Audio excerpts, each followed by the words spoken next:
ऐसा किया होगा जब आप स्टेज पे चढ़े हैं तो आपके पैर कपकपा रहे हैं। I'm sorry, I can't do this. Sorry. Can't do this. या फिर हाथ में पेंसिल पकड़ी हुई है तो इस तरीके से आप इस पेंसिल को हिला रहे हैं। कहने का तात्पर्य सिर्फ इतना सा है, आपने अभी तक कोई शब्दों का प्रयोग नहीं किया, पर दर्शकों को समझ में आ चुका है कि आप थोड़े से नर्वस हैं, अंडर स्ट्रेस हैं। कैसे?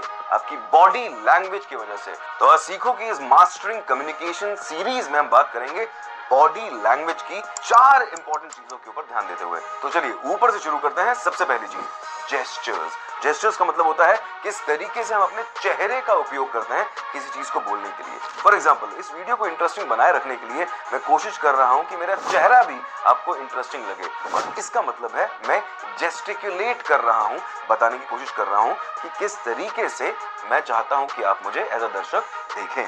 अब जेस्चर्स की जब बात करते हैं ना, तो फेस के अलावा एक और इंपॉर्टेंट चीज है, हाँ बोलने का तरीके के लिए नॉड, शूक का मतलब है ना बोलना, पर इंडिया में एक और ऐसी मुंडी हिलाने की तरकीब होती है जो पूरी दुनिया नहीं समझ पाती।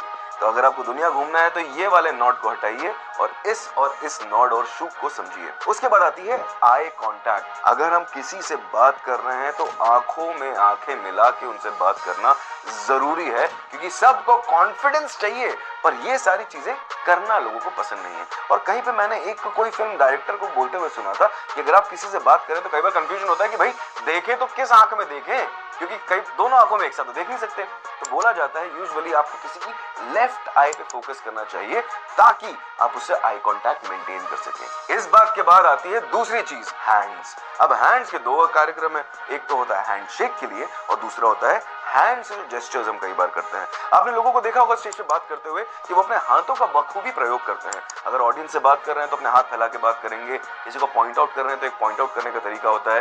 पर अगर हम फर्स्ट इंप्रेशंस की बात करें, जहां पे आप किसी से क्लोज प्रॉक्सिमिटी में मिल रहे हैं, स्पेशली एक प्रोफेशनल सेटिंग में, तो हाथ मिलाने का तरीका बहुत इंपॉर्टेंट होता है। कुछ लोग होते हैं जो कि फिश हैंडशेक करते हैं, जहां पे अपना हाथ दे दिया है, अब आपको जो करना है मेरे हाथ से वो करिए, ऐसा बोल देते हैं। और कुछ लोग होते हैं सामने से आपका हाथ तोड़ने के उद्देश्य से आते हैं कि भाई हाथ तोड़ दूंगा, निचोड़ दूंगा।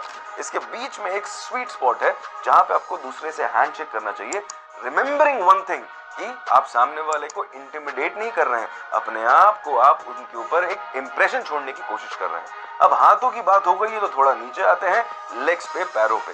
मैं एक समय में एनसीसी में था और वहां पे हमारे जो सीओ साहब थे, हमारे चीफ ऑफिसर थे, उन्होंने हमें बोला था कि एक पैर पे गधैया खड़ी होती है। इसका मतलब ये होता है कि कई बार भी शिफ्ट आवर वेट, हम एक पैर पे खड़े होते तो टेढ़े हो जाते हैं। याद रखिएगा, आप अपने दिमाग को जो भी आपको मैसेज देना आप दीजिए, पर हमेशा अपनी बॉडी के पूरे वेट को दोनों पैरों पर आपको अच्छे से डिवाइड करके खड़ा होना चाहिए।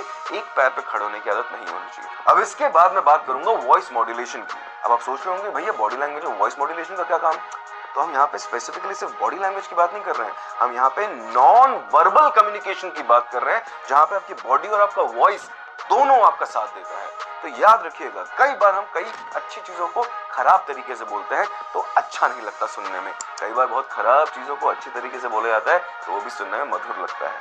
कहने का तात्पर्य सिर्फ इतना सा है, आपकी आवाज को जिस तरीके से आप यूज करते हैं वो बहुत बड़ा रीजन प्ले करता है आपके कम्युनिकेशन स्टाइल में। तो अपनी आवाज पे काम करना शुरू करिए और फीडबैक सेक्शन में बताना मत भूलिएगा कि हाँ मैं इस पे काम करना चाहता हूँ, तरकीब तो बताएं, तो हम उसके साथ भी